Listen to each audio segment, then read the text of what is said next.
E aí vamos lá. Entra turma, sai turma, e a gente sempre tem essa realidade aqui, que é o seguinte: a gente tem esse acórdão publicado em 23 de agosto de 2024, ou seja, semana passada, sexta-feira. Durante a nossa apresentação de hoje, a gente vai ter um acórdão publicado hoje. E aí, o que acontece? O que é a ideia que eu gosto de trazer? Eu sei que vocês gostam bastante desse tema de transcendência, só que ele não é tão decisivo assim, na verdade, em relação ao provimento do recurso de revista. Por quê? Porque existem algumas situações em que a transcendência é reconhecida, só que isso não significa o provimento do RR, ok? Nessa situação mesmo aqui, como eu falei, acórdão publicado sexta-feira da semana passada, a gente tem um caso da quarta turma, em que aconteceu o seguinte. Deixa eu ver quem é relator, ministro Ives Gandra da Silva Martins. Eu ainda não me apresentei para todo mundo aí, né? Acho que, se não todo mundo, boa parte deve me conhecer, mas meu nome é Murilo Soares, né? Trabalho no TST há mais de 10 anos e alguns meses, e estive em 2 gabinetes. Comecei com o ministro José Roberto Freire Pimenta, segunda turma, depois a gente foi para a terceira turma, e aí eu fiquei um semestre lá no gabinete do ministro Ives, exatamente o ministro Ives da quarta turma, e aí retornei para a terceira turma, no gabinete exatamente do ministro José Roberto Freire Pimenta. Deixa eu voltar aqui. Tem mais um microfone aberto. Deixa eu ver o chat. Pessoal, podem, se tiver perguntas, tá bom? Já podem fazendo, porque é bem difícil eu dar uma olhada no chat. Normalmente é mais no final da aula, tá ok? Enfim, voltando, trabalhei nesses 2 gabinetes, segunda, terceira, quarta turma, posicionamentos diferentes. E aí, na quarta turma, exatamente no gabinete do ministro Ives, aconteceu isso aqui nessa decisão recente. Lá no agravo de instrumento, para vocês verem, acho que o mouse aparece aqui, né? Tá vendo? Então, é um voto em agravo de instrumento. Ou seja, teve uma decisão monocrática em agravo de instrumento, e aí depois a parte agravou, e depois o agravo interno. Deixa eu ver se eu consigo. Eu não vou conseguir. Tá, então teve o agravo interno. E o que tinha acontecido nesse agravo de instrumento? Está sendo relatado aqui no agravo. O ministro falou o seguinte: olha, embora se tenha reconhecido a transcendência econômica do recurso, e por que tinha transcendência econômica? Porque tinha alto valor de execução. A execução, nesse caso aqui, era mais de 4 milhões de reais. Denegou-se segmento ao agravo de instrumento. Ou seja, voltando lá no agravo de instrumento, o ministro Ives falou: olha, aqui é 4 milhões, é uma causa que tem um alto valor de execução. A gente vai ver os critérios da quarta turma, da sétima turma daqui a pouco. Só que isso não é o suficiente para gerar o provimento do recurso. Eu só entendi que realmente é um valor muito alto, até podemos analisar melhor, mas, continuando aqui, olha só, o agravo da executada versava sobre pedido de suspensão do feito em razão do tema 1046 do Supremo, porque o apelo versa sobre a coisa julgada e não mais sobre a validade de norma coletiva. Então, o ministro falou, olha, a gente está em fase de execução, transitou em julgado, não foi discutido lá, não teve recurso extraordinário para o Supremo analisar essa questão da prevalência do negociado sobre o legislado. Então, como transitou em julgado, esse apelo aqui versa sobre coisa julgada, não mais sobre a validade da norma coletiva, que era matéria lá da fase de conhecimento. Então, beleza, execução alta, 4 milhões e 9 mil, mas, enfim, já foi, já era. Valor alto, e aí entendo que não tem violação da coisa julgada, basicamente, vida que segue. Tudo bem, então, mais um caso em que foi reconhecida a transcendência, no caso, a transcendência econômica, e o agravo continuou sendo desprovido. E de onde que nasce essa questão da transcendência? Lá no artigo 896-A da CLT, o CAPT, que ele foi incluído pela medida provisória de 2001. Então, ele foi regulamentado pela reforma trabalhista, está aqui, lei 13.467 de 2017, Só que ele já tinha sido previsto, incluído pela MP 2001, tá? Então, ele passou a ser regulamentado pela reforma, só passou a ser exigido depois da reforma trabalhista, e aí a gente tem algumas diferenças, fazendo um parênteses aqui. Lá na terceira turma, no gabinete do ministro José Roberto Freire Pimenta, a gente não fala sobre transcendência, tá? Que ele fala, basicamente, ele não emite um posicionamento assim, o modo de julgar, da gente fazer as minutas, é analisando a causa, e aí se for súmula 126, diz que a súmula 126, que seria equivalente a dizer que não tem transcendência também, de acordo com os gabinetes, mas existe essa diferenciação. Até o nível de fundamentação do ministro Pimenta é maior, em regra, do que dos outros gabinetes. O ministro Maurício Godinho Delgado também tem fundamentações mais extensas, mas, enfim, acaba impactando aí, passando essa impressão de que os recursos não são analisados sob enfoque da transcendência, quando é lá no gabinete do ministro Pimenta. Ao contrário do gabinete do ministro Ives, da quarta turma, quinta turma, enfim, vários outros ministros em que as decisões são mais sintéticas, são desse tamanho, assim, a depender da questão, e aí passa a impressão de que o recurso não é julgado. E isso, na verdade, não procede. Tive experiência nesses dois gabinetes e meu jeito de analisar era praticamente o mesmo. A fundamentação, a ponta do iceberg, é que vai ser diferente. Vai passar a impressão de que a quarta turma não julga. Só que não é assim. A gente vai dar uma analisada melhor daqui a pouco, mas a gente vai ver que para dizer que não tem transcendência, tem que analisar boa parte do recurso. E aí, por experiência própria, eu posso dizer, o caminho da admissibilidade é o mesmo, quando eu estive na quarta turma e na terceira turma, ok? Analisa ali, despacho de admissibilidade, agravo de instrumento, recurso de revista, a gente vai ver isso em aulas próximas também, tá? Eu vou mostrar o que a gente leva em consideração, seja na terceira, na quarta turma, em qualquer turma, o que precisa fazer certinho no RR, no agravo de instrumento, para ter essa causa analisada. E aí, tudo bem, beleza. Ideia geral. Transcendência já estava prevista no 896A, inserido pela MP de 2001, mas só com a reforma trabalhista ele passou a ser exigido porque a transcendência foi regulamentada minimamente, né? A reforma veio dizendo aqui que são indicadores de transcendência, entre outros. Mas antes disso, a gente tem uma simplificação da redação, que eu sempre gosto de fazer, que é trocar esses termos maiores, né? Olha, o Tribunal Superior do Trabalho, coloca lá TST. Então, no próximo slide, a gente já tem uma redação mais simplificada. Eu fiz isso também com RR, que era recurso de revista, né? Então, fica mais fácil a redação. Costumo tirar também quando eu vou estudar, quando eu vou fazer alguma coisa. Eu tiro esses incluído pela MP, incluído pela lei e tal. Fica mais fácil da gente entender. E aí, vamos aqui então. TST no RR examinará previamente se a causa oferece transcendência. E aí aqui a gente já tem um ensinamento importante desse encontro. Você não precisa abrir o tópico da transcendência, tá? Essa análise é feita de ofício, primeiro por essa redação aqui da própria CLT. TST examinará previamente se a causa oferece transcendência, e aí tem os critérios: econômico, político, social ou jurídica, segundo ensinamento. Só precisa ter um tipo de transcendência para esse RR ser melhor analisado, digamos assim. Se fosse todos os 4 tipos de transcendência, a expressão aqui seria e não ou. Então, é ou alternativo, né? Pode ter transcendência econômica, ou política, ou social, ou jurídica. Não precisa ser as 4. Mas, voltando aí, você não precisa abrir o tópico por causa dessa redação. O TST examinará, a lei está mandando, obrigando o TST a examinar se essa causa tem transcendência. Outro ponto importante, são indicadores, entre outros, ou seja, o rol que a gente vai ver aqui, ele é exemplificativo.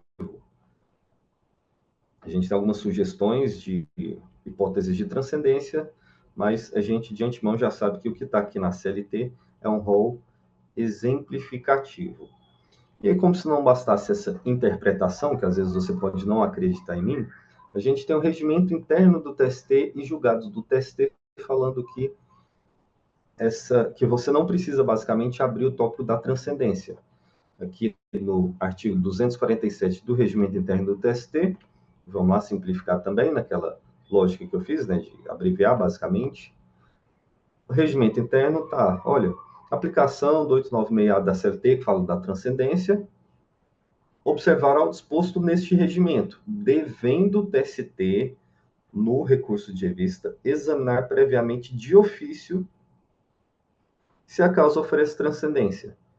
Aí vem repetindo os critérios aqui, econômico, político, social ou jurídica.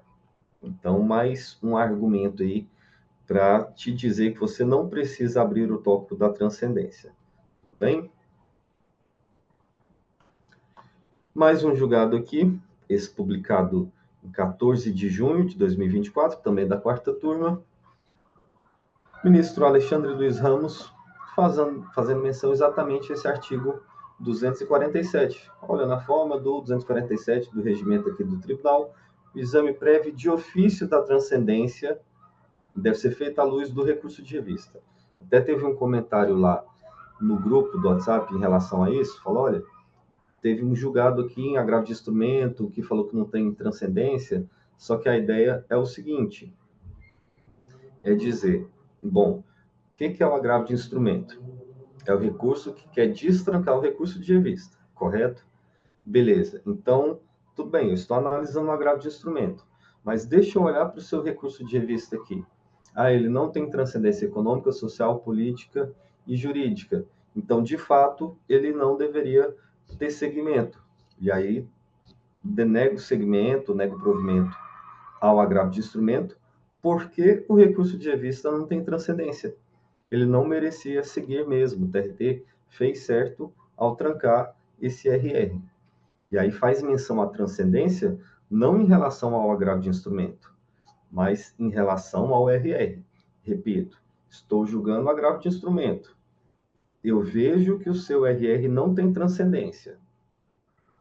E aí, nego o provimento, fazendo menção exatamente à transcendência que seu RR não tinha, e por isso, nego segmento, nego provimento, são algumas expressões que tem para barrar, continuar barrando esse recurso. Beleza? E aí, a gente vai ter algumas provas daqui a pouco. Como eu sempre digo, em regra, a conclusão sobre existência ou não de transcendência vai depender do mérito do seu recurso, tá bom? E não do seu poder de convencimento sobre existência de transcendência. O que é isso?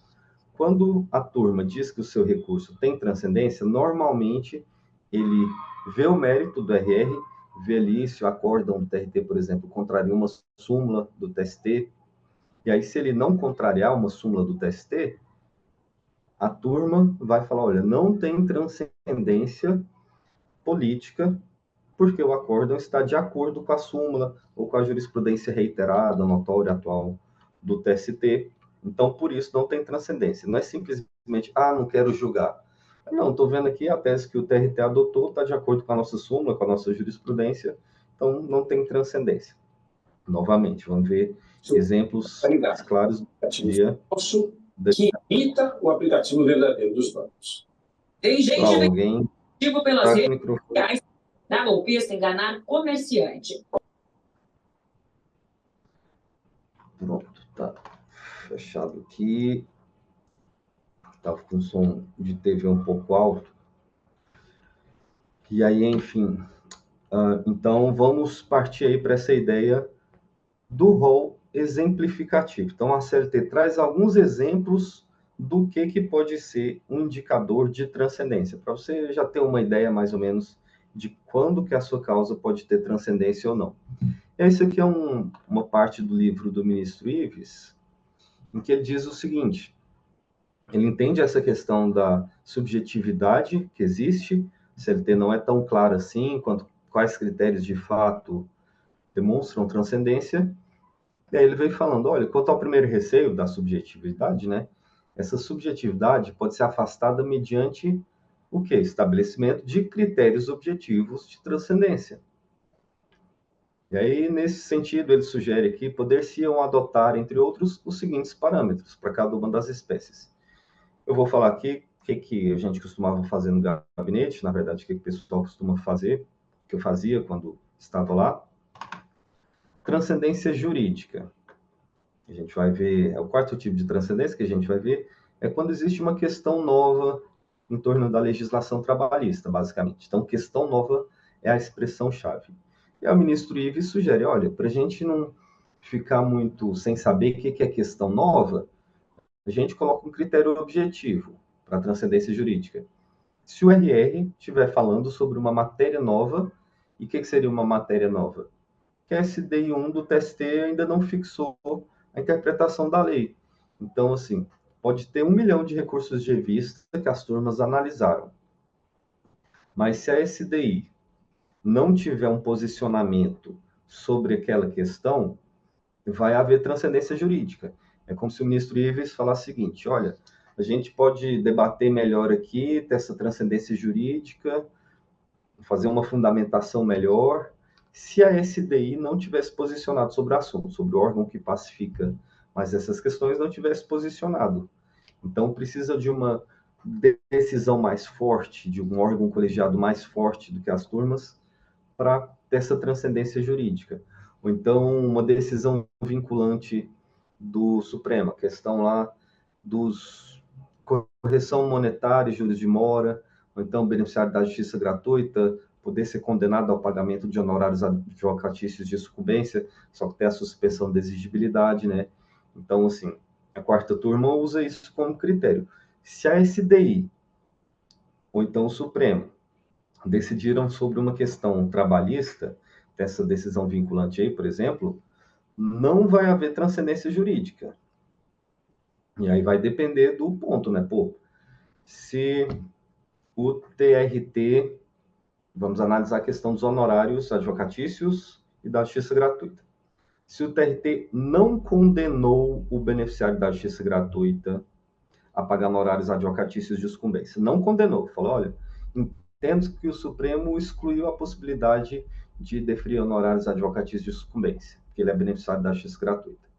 Aí a turma vai falar, não, tem transcendência jurídica sim, porque o Supremo falou isso aqui, pode condenar a pagamento dos honorários, só que tem a causa de suspensão.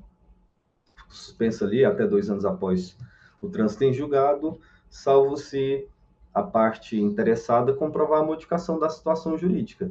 Beleza, então tem transcendência jurídica, né, teria até política, né, porque contraria o entendimento vinculante do Supremo, e aí daria provimento nessa situação. Mas se o TRT tivesse decidido certinho ali, assim, olha, do jeitinho que o Supremo decidiu, beneficiário da justiça gratuita pode ser condenado ao pagamento dos honorários de sucumbência, só que tem a suspensão da exigibilidade. Beleza, então aí não tem transcendência jurídica, porque não seria uma questão nova, já seria decidido, teria sido decidido pelo Supremo. Com a SDI é mais ou menos a mesma coisa, mais ou menos não, exatamente a mesma coisa, a mesma lógica. Transcendência política. Que só explicando os critérios que o ministro Ives sugeriu, tá bom? Mais para frente a gente vai analisar melhor cada uma dessas transcendências. Transcendência política. Fácil, né? A própria CLT fala, se os TRTs, uma vez definido o conteúdo da norma, contrariarem súmula ou OJ do TST. O que o ministro está dizendo? Pô, o TST fez uma súmula, definiu o conteúdo jurídico da norma, falou qual que é a interpretação correta. Os TRTs vão lá e não seguem o TST, tem transcendência política. E aí não basta você indicar contrariedade, é preciso que de fato haja contrariedade a alguma súmula, então alguma decisão reiterada do TST para que seja reconhecida a transcendência política. Transcendência econômica. Se o elevado valor da causa, por se tratar de ação coletiva, então individual, de vulto, recomendar um terceiro julgamento.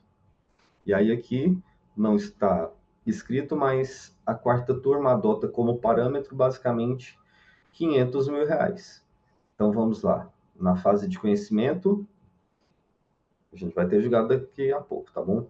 Fase de conhecimento. De quem que é o recurso? Do reclamante. Ah, tá. Então, o valor da inicial dele tem que ser de pelo menos R$500 mil para ter transcendência econômica. Ok. Tem uma situação interessante que a gente vai ver daqui a pouco, diz respeito ao valor de indenização por danos morais. A gente vai ver a consequência dessa transcendência econômica. E aí, se for na fase de conhecimento, recurso da reclamada, não vai ser o valor da causa que vai ter que ser de R$500 mil. Vai ter que ser o valor da condenação que tem que ser acima de R$500 mil, a partir de R$500 mil, na verdade. Para ter transcendência econômica. Ah, Murilo, mas minha condenação foi de R$40 mil só, então eu estou ferrado, não vai ter transcendência econômica, não. Mas, por exemplo, se o TRT contrariar uma súmula ou posicionamento do TST, a quarta turma vai reconhecer. Vamos imaginar que a condenação é de R$1.000 apenas, R$1.000. Mas qual que é a condenação? Danos morais pelo atraso no pagamento de verbas rescisórias. Se o TRT condena a pagar danos morais, indenização por danos morais, pelo não pagamento de verbas rescisórias, aí existe uma contrariedade ao entendimento reiterado do TST. Então, a quarta turma vai falar, opa, não tem transcendência econômica porque o valor é baixo, R$1.000. Só que contraria o nosso entendimento aqui do TST de que atraso no pagamento de verbas rescisórias não gera dano moral. Então, se ela condenou a pagar dano moral, indenização por danos morais, mesmo que seja R$1.000, a gente vai reformar, porque essa decisão contraria a nossa jurisprudência. Ok? Então, não é tão essencial assim essa questão da transcendência. Social. E aí aqui tem turmas, a gente vai ver um julgado, um dos últimos julgados, que é o seguinte, acho que é o último, na verdade. Bom, se a pretensão do recorrente, pelo texto da CLT, se o reclamante recorrente pedir um direito social que está previsto na Constituição, artigo 6º a 11 da Constituição Federal, vai haver transcendência social, só de pedir um direito social. Mas aqui o ministro Ives sugere o seguinte, olha, se a pretensão do recorrente empregado disser respeito a direito social constitucionalmente garantido, mas com plausibilidade na alegada ofensa a dispositivo constitucional. Então, se não basta o recorrente falar o seguinte, olha, eu tenho direito ao adicional de insalubridade, que é um direito social previsto na Constituição. Tem que dar uma olhada ali, ver se realmente é isso, se ele tem direito a esse adicional mesmo, se o contexto que o TRT delineou induz à conclusão de que havia trabalho em condições insalubres, para a gente ver se tem essa transcendência social, e aí, no caso da quarta turma, seria praticamente vinculante. Reconhece a transcendência social, automaticamente dá provimento, porque tem esse critério aqui de exigir a plausibilidade nessa alegada ofensa que a parte faz. Tá? Não é simplesmente alegar e falar, tem direito a adicional de insalubridade. Não, tem que dizer respeito ali a, de fato, um direito violado. E aí, passando a falar melhor, porque a gente falou os critérios do ministro Ives no livro que ele escreveu, então é uma ideia mais teórica. Transcendência econômica. Elevado valor da causa. Aqui a gente já começa algumas divergências. Por quê? Tem algumas turmas do TST que falam que não é o elevado valor da causa, mas sim o valor devolvido no recurso de revista. Como assim? Petição inicial, qual que é o valor da causa? 1.500.000. Mas qual que é o valor do pedido devolvido no recurso de revista? No RR só tem danos morais, que aí é R$5.000. A empresa foi condenada a pagar R$5.000 de indenização por danos materiais, por exemplo. E aí a turma pode falar, olha, meu parâmetro aqui não é o elevado valor da causa, é o elevado valor da condenação ou do pedido devolvido no recurso de revista. Então, é só 5.000 que está discutindo, não tem transcendência econômica. Pode ter as outras, mas a transcendência econômica não tem. E aí um julgamento não vinculado. Por quê?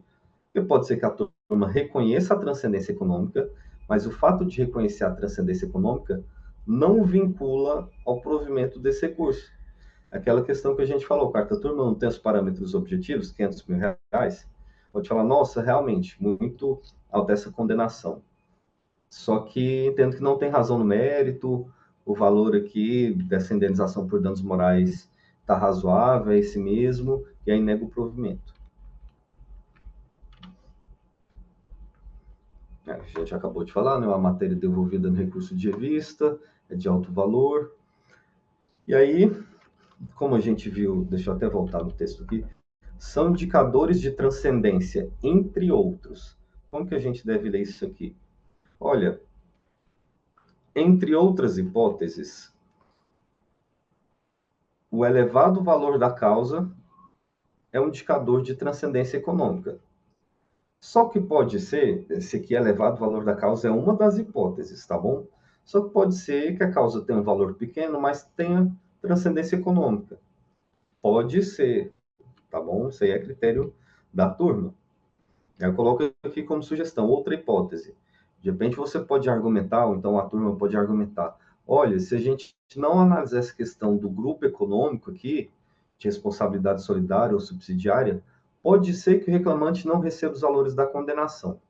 Então, pode não receber nada. E aí eu entendo que isso é um critério econômico, entendo que existe transcendência econômica. Beleza, pode ser, nada impede que isso seja feito. Porque a CLT diz exatamente que, entre outros, tem transcendência econômica quando a causa tem um elevado valor. Mas se o reclamante pode não receber nenhum valor, pode ser que a turma entenda que haja transcendência econômica. Tá bom? E aí a ideia principal, que até aqui o ministro Ives defende, uma das possibilidades, uma das ideias dessa transcendência econômica, é o seguinte, pelo lado da empresa agora, né? A condenação, ela pode prejudicar ou então inviabilizar a continuidade da empresa? Vamos pensar numa empresa com capital social de R$ 50 mil, que tem 2 empregados, e aí uma condenação de horas extras gera um passivo trabalhista de R$ 100 mil. Então, essa condenação pode ser que inviabilize a continuidade da empresa. Ou mesmo uma empresa um pouco maior, de 20 e poucos empregados, que aí tem algum empregado que tenha falecido, e aí a família inteira pede indenização por danos morais, cada um recebe R$ 300 mil de condenação, isso gera uma condenação total de R$ 6 milhões. Como que a empresa vai continuar depois de uma condenação dessa, sendo que ela não é tão grande assim, ou pode ter outras questões econômicas. Então, essa questão da transcendência econômica, no lado da empresa, é interpretada nesse sentido. Olha, bom, esse valor aqui pode prejudicar e inviabilizar a continuidade da empresa?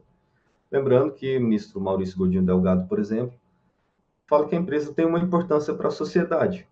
O emprego é um dos principais meios de inserção do indivíduo na sociedade, né? E aí eu sempre lembro de alguns exemplos que ele até cita no livro.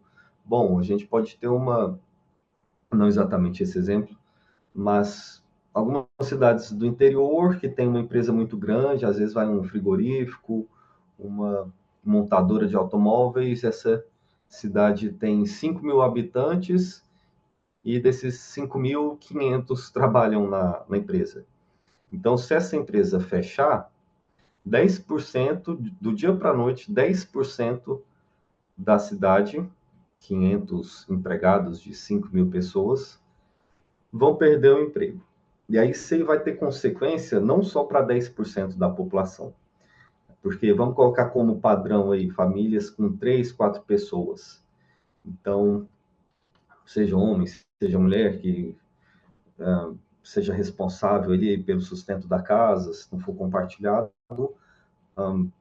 em tese a gente pode ter aí 500 pessoas, vamos multiplicar por 3, 1.500 pessoas sendo afetadas pelo encerramento das atividades da empresa, e 1.500 de um total de 5 mil pessoas, com potencial para ser mais. E aí são famílias que não vão ter mais fonte de renda, e aí, ok, vão ter pessoas que não são empregadas.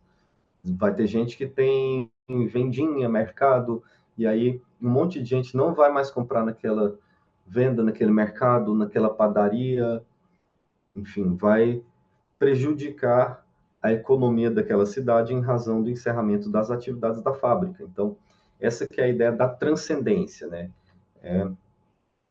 Essa questão de transcender de, como a palavra que a gente pode usar, ultrapassar os interesses das pessoas envolvidas. Essa é a ideia, né? De, olha, às vezes um processo pode ter uma consequência muito grande na vida da empresa, sou uma ação do Ministério Público, por exemplo, dano moral coletivo, né? E aí tem que analisar essa questão de produzir efeito não só no processo, mas em outras pessoas e outras relações. Daí a importância da transcendência econômica no recurso de revista. É exatamente essa questão aqui, já é um caso que eu uso há muito tempo. Essa notícia aqui, Ford deve demitir 5 mil funcionários na América do Sul, e aí 1.300 funcionários podem ser demitidos nas fábricas de Taubaté e Horizonte, no Ceará, fora os trabalhadores em Camaçari, na Bahia. Então, assim, de repente, dependendo da condenação, esse caso aqui, não me recordo se era, eu acho que teve uma ação do MPT sobre dispensa em massa, então tinha essa discussão sobre validade da dispensa em massa, poderia ter essa transcendência econômica, porque ia produzir efeitos em várias pessoas. 1.300 empregados em 2 cidades, Taubaté e Horizonte, poderia ter uma consequência mais grave aí, então isso poderia representar transcendência econômica via ultrapassar os interesses das partes. A gente continua com problemas em relação à subjetividade. O que é, quanto que é elevado valor para fim de transcendência econômica? De um lado, a gente pode ter um caixa de supermercado com salário de R$ 2.000, de outro, uma empresa com capital social de 7 bilhões de reais. Será que elevado valor é a mesma coisa para esse empregado que recebe 2.000 e para a empresa com capital social de 7 bilhões? Essa empresa, também já há um tempo eu usei esse exemplo, em que o Carrefour aumentou o capital social em 2021 em 390 mil, passando a ser de 7 bilhões 649 milhões. Atualmente não sei quanto que é, mas enfim, a gente poderia traçar um paralelo aí. Imagina um caixa de supermercado do Carrefour e o próprio Carrefour. O que é transcendência econômica para um? O que é transcendência econômica para outro? Porque uma das hipóteses é elevado valor. Eu acho que tem critérios um pouco diferentes para os dois. E aí também, para a gente ter ideia dessa subjetividade, eu costumo mostrar esse exemplo, que ele é bem pertinente. No acórdão publicado em 3 de novembro de 2021, a ministra Adelaide, que na 8ª turma, falou o seguinte: olha, essa causa aqui tem transcendência econômica, por quê? Porque estamos diante desse atual cenário econômico do país, economia ruim, agravado pela pandemia de Covid-19, então essa causa tem transcendência econômica. Critérios, então, cenário econômico do país, agravamento da pandemia. Isso em 3 de novembro de 2021.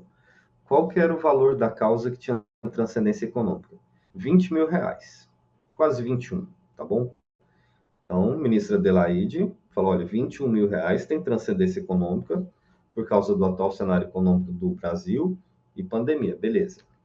R$ 21.000. Nesse outro processo aqui, agora em agosto de 2023, a mesma ministra Adelaide falou o seguinte: o valor da causa, R$ 203.000, e o valor da condenação, R$ 50.000, não são elevados, motivo pelo qual não há transcendência econômica. Então, olha só, novembro de 2021, valor da causa, R$ 21.000, tinha transcendência econômica. Agora, agosto de 2023, 50 mil de condenação e 203 mil de valor da causa não tinham transcendência econômica. E aí, aqui existe uma contradição da ministra? Não, tendo que são momentos diferentes, que fala, olha, cenário econômico complicado, pandemia, tem transcendência econômica. Depois, tudo deu uma acalmada, então acho que 200 mil não é muito, não. Antes 21 mil era muito, depois 203 mil não era muito. Ok? Então, para vocês verem aí que os critérios podem modificar ao longo do tempo também. E como eu já tinha adiantado no começo do nosso encontro aqui, quarta turma, olha só, acordo publicado 15 de março de 2024. Quarta turma falou que tem transcendência econômica em causas, valor da causa para o reclamante, ou condenações para recurso da reclamada, superiores ou iguais a 500 mil reais. Então, o parâmetro é objetivo. E aí, aqui, tendo em vista o valor fixado das indenizações, deixa eu ver se essa é exatamente essa situação aqui. Esse acórdão. O ministro falou, bom, temos um critério objetivo, 500 mil reais, para valor da condenação. E aí, o que aconteceu nesse caso aqui? O TRT fixou as indenizações por danos morais, era até aquela questão aqui do rompimento da barragem lá de Brumadinho, da Vale, dano moral. O TRT arbitrou 300 mil e 200 mil. Tá bom, 500 mil reais. Igual a 500 mil, tem transcendência, né? Opa, tem transcendência econômica. Se fosse um centavo a menos, não tinha transcendência econômica. Beleza. Veja que é o mesmo processo, 103, 16, 64. E aí, agravo conhecido provido. E aí, lá no recurso de revista, o que aconteceu? A turma falou o seguinte, tá aqui, né, 500 mil reais, tá, era 300 mil reais mais 200. Não, vamos reduzir aqui, vamos dar provimento e reduzir as indenizações por danos morais, que passam a somar 250 mil reais. Não lembro qual situação que era exatamente aqui, se eram dois irmãos ou algo nesse sentido, mas tem transcendência econômica, porque era exatamente de 500 mil reais, e aí reduziu pela metade, passou a ser 250 mil reais. Então, pela transcendência econômica, pensando pelo lado do reclamante, às vezes seria mais interessante ele ter tido condenações de 200 mil reais para cada indenização. Por quê? Porque ia totalizar 400 mil reais, e aí a turma ia falar, bom, não tem transcendência econômica, então não merece um terceiro julgamento, e aí era mantido 200 mil reais por pessoa, 400 mil reais de condenação. Mas como o TRT arbitrou e bateu o teto de 500 mil reais, achou por bem a turma reduzir e passar para 250 mil reais no total. Aí nessa situação aqui, eu entendo que, ok, foi importante ter a transcendência econômica, teve influência direta do que foi definido pelo TRT. Mas em outras situações, em várias situações, a própria quarta turma fala, tem transcendência econômica? Tem, só que o TRT decidiu da forma correta e é isso mesmo, vou manter esse entendimento fixado pelo TRT, não dou provimento, e enfim. A gente tem também entendimento da sétima turma. Aqui a gente tem um acórdão um pouco mais antigo, pouco mais de 2 anos, publicado em 12 de agosto de 2022. E aí, para a sétima turma, é diferente, tá? A questão da transcendência vai ser um pouco mais complicado. Transcendência econômica. Olha, em relação à transcendência econômica, esta sétima turma estabeleceu como referência, então um critério objetivo também, para recurso de empresa, o quê? Os valores lá do 496, parágrafo 3º do CPC de 2015. E o que fala nesse dispositivo aqui, nesse artigo? São os valores do reexame necessário. Tá? Olha, está sujeito ao duplo grau de jurisdição, não produzindo efeitos não depois de confirmado pelo tribunal, a sentença, aí vem falando, olha, sua causa em que está envolvida a União, tem o reexame necessário, né? A União nem precisa interpor recurso, que o tribunal analisa de ofício se o valor da causa for de pelo menos 1.000 salários mínimos para a União e para as outras pessoas jurídicas de direito público de âmbito no mesmo âmbito que a União, né? Respectivas autarquias e fundações de direito público. E aí, se for Estado, DF, respectivas autarquias, fundações de direito público também, e município que é capital.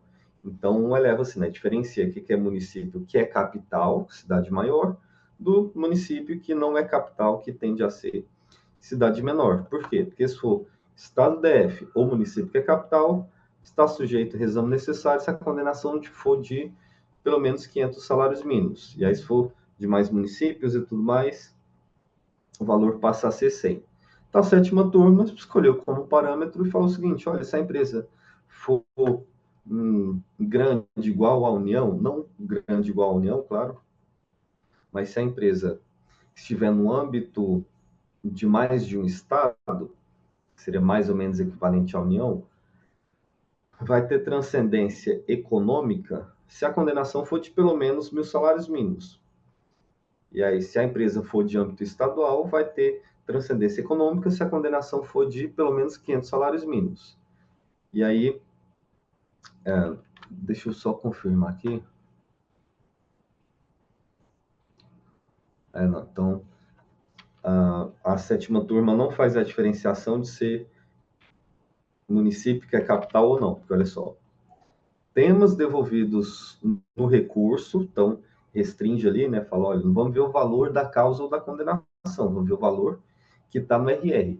E aí, se for maior do que 1.500 ou 100 salários mínimos, para empresas de âmbito nacional, que seria igual à União, então assim, ó, azul, tá?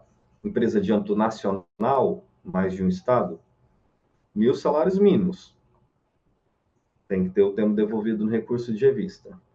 Se a empresa for de âmbito estadual, o pedido devolvido no RR tem que ser de pelo menos 500 salários mínimos. Isso aqui é para recurso da empresa, tá? E municipal, 100 salários mínimos, baseado aqui nesse 496, parágrafo 3º do CPC. E aí, nessa situação aqui, pretensão, pedido de constituição de capital, R$233 mil, ultrapassa, então, 100 salários mínimos. Então, era uma empresa de âmbito municipal, verdinho aqui. Qual que é o valor da condenação? 203 mil. Valor devolvido no RR, né, que era a constituição de capital. 233 mil reais. Empresa de âmbito municipal, acima de 100 salários mínimos. Então, ok, tem transcendência econômica. E aí passou a examinar os demais pressupostos de admissibilidade. Só que notem que isso aqui é um agravo de instrumento. Ou seja, não foi provido. Se esse agravo de instrumento tivesse provido, ele ia virar ou um recurso de revista, RR, ou então recurso de revista com agravo, que a gente chama. Então, por exemplo, se tivesse dois temas, né, e aí desse provimento em um tema e não ao outro, seria recurso de revista com agravo, RRAG, a sigla atual no TST. Tá bom? Então, assim, aqui foi reconhecida a transcendência econômica. Olha, condenação alta, pedido devolvido no RR alto, mais 100 salários mínimos. Vamos analisar melhor. Tá. Não, tem razão no mérito ali, o TRT, ou então a gente não pode modificar aqui no TST, e aí nega o provimento ao agravo de instrumento, apesar de ter transcendência econômica. Aqui são umas continhas que a gente teria que fazer, né? 2024, salário mínimo, 1.412. Só para confirmar, 100 salários mínimos, R$141 mil e 200. Então, de fato, esses R$233 mil, e na verdade que era 2022, né? Então, o valor era um pouco menor.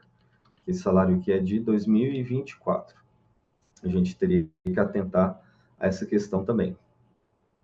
E aí que a sétima turma, de novo, está tampando aqui, mas, enfim, eu não sei se é fevereiro, mas eu acho que é dezembro de 2023 que esse acórdão foi publicado, falando em relação ao recurso não da reclamada, porque aqueles valores que a gente viu da sétima turma era para reclamada, né, o valor devolvido no RR. E aí vamos ver aqui, relação à transcendência, essa turma estabeleceu como referência para o RR valor fixado no 852A da CLT. Então, falou o seguinte, olha, pessoa natural, reclamante, empregado, a gente vai estabelecer o teto do sumaríssimo. Então, se ultrapassar o teto do sumaríssimo, 40 salários mínimos, tem transcendência econômica. Então, é bem mais fácil, né, para o reclamante ter transcendência econômica na 7ª turma. 50 mil reais aqui teve transcendência econômica. Se a gente visse uma empresa de âmbito federal, se fosse condenação, se fosse pedido devolvido no RR abaixo de R$ 1.412.000 atualmente, não teria transcendência econômica para a 7ª turma. Mas, enfim, esse aqui foi agravo de instrumento a que se nega provimento no particular. Então, foi negado provimento esse RR aqui. E aí, vamos ver, 7ª turma, que é a mesma situação, acórdão publicado 5 de abril de 2024, que de vermelho foi constatada a transcendência econômica da causa, recurso de sócio executado, né? Então, assim, mesmo sendo parte executada, parte reclamada, que foi executada, como é pessoa física, que envolvia desconsideração da personalidade jurídica, né? Colocava o parâmetro de 852A, do sumaríssimo. Ou seja, a 7ª turma diferencia bem o que é empresa, pessoa jurídica, o que é pessoa natural, seja sócio executado. Tem também o empregador doméstico, a turma coloca esse parâmetro aqui, do rito sumaríssimo, né? E aí, nessa situação, discutia penhora de bens imóveis para pagar o débito em valor de R$ 900 mil. E aí, aqui, eu confesso que eu não vi exatamente qual era o caso, mas possivelmente poderia ser um outro imóvel, que não um único imóvel desse sócio executado, porque o TST é unânime em falar que, olha, é um único imóvel, pode ter o valor que for. Pode ter 100 mil reais, pode ser 50 milhões de reais. Se for o único imóvel da parte executada, é impenhorável. Bem de família, né, é impenhorável. E aí, nessa situação, foi reconhecida a transcendência econômica, só que alcançado, né, o patamar da transcendência para a turma, mas negado o provimento ao agravo de instrumento aqui. E a turma manteve essa negativa de provimento. E aí a gente começa a se perguntar, bom, já que tem turmas que divergem entre si em relação a esses parâmetros, porque olha lá, lembra aquela decisão da ministra Delaí de 21 mil reais tinha transcendência econômica, e aqui no meu caso 50 mil reais, ou 200 mil reais, 400 mil reais. Será que eu posso pegar esse acórdão lá da 8ª turma da ministra Delaide e colocar como divergência aqui no acórdão que a turma, que a não sei, 4ª turma, 7ª turma, analisou, e aí eu levo essa causa lá para a SDI, porque está tendo divergência entre turmas.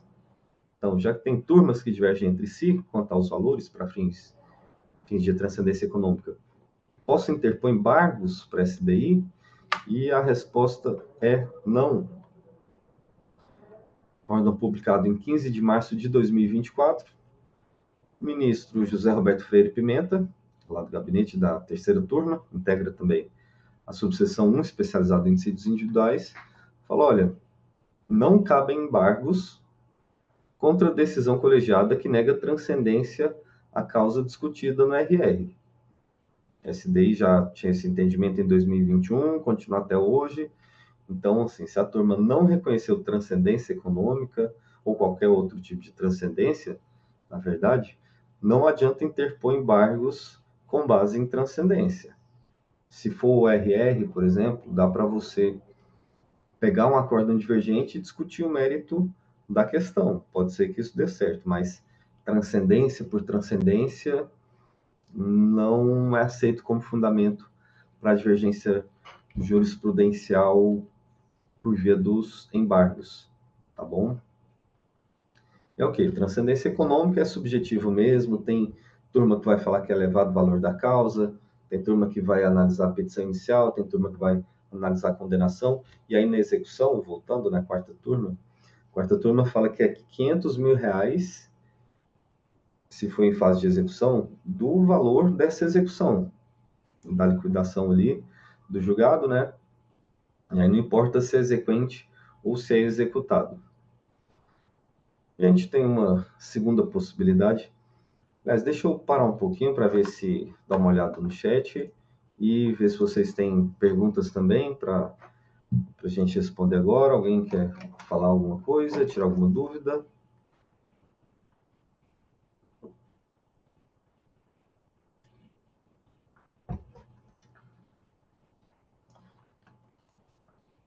Deixa eu dar uma olhada aqui então. A gente já volta aqui para o segundo tipo de transcendência, que é a transcendência política. Que a CLT já fala. Quando que tem transcendência política? Quando, deixa eu ver, eu acho que eu não fiz. Ah, sim, tá. Vamos simplificar novamente essa redação aqui, só tirar o Tribunal Superior do Trabalho, colocar TST, tá bom? Para ficar mais fácil de ler. Tem transcendência política o desrespeito da instância recorrida. Quem que é a instância recorrida? No recurso de revista está recorrendo do acórdão do TRT, né? Então, quando a instância recorrida, o TRT, desrespeita a jurisprudência sumulada do TST ou do Supremo. Ok, então quando o TRT contraria a súmula do TST ou do Supremo, existe transcendência política, correto? E aí vai ser, ao contrário da transcendência econômica, que vai ser um julgamento vinculado.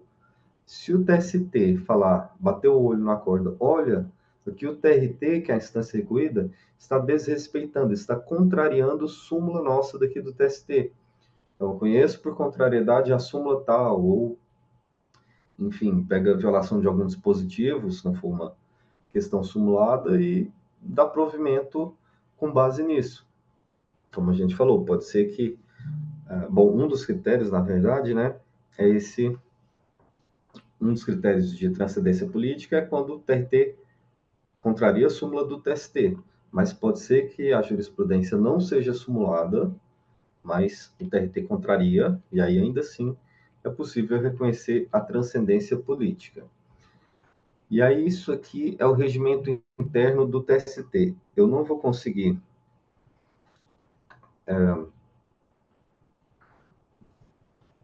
fazer os destaques aqui. Deixa eu dar uma olhada aqui.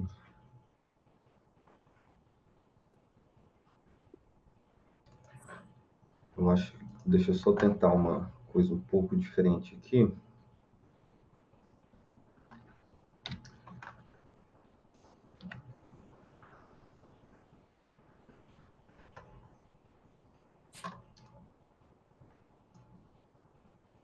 Talvez eu abra um outro aplicativo. Eu consigo, deixa eu ver, Microsoft Edge. Que aí fica mais fácil da gente entender alguns pontos.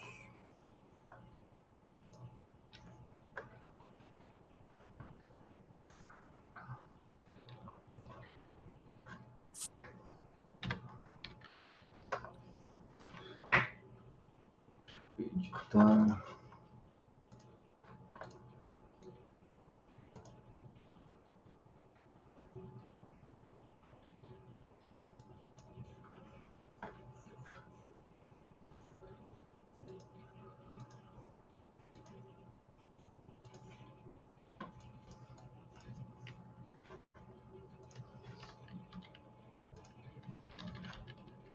Não, realmente não vai dar aqui. A gente vai ter que ter um pouquinho mais de paciência para acompanhar, mas também não é nada de impossível, não.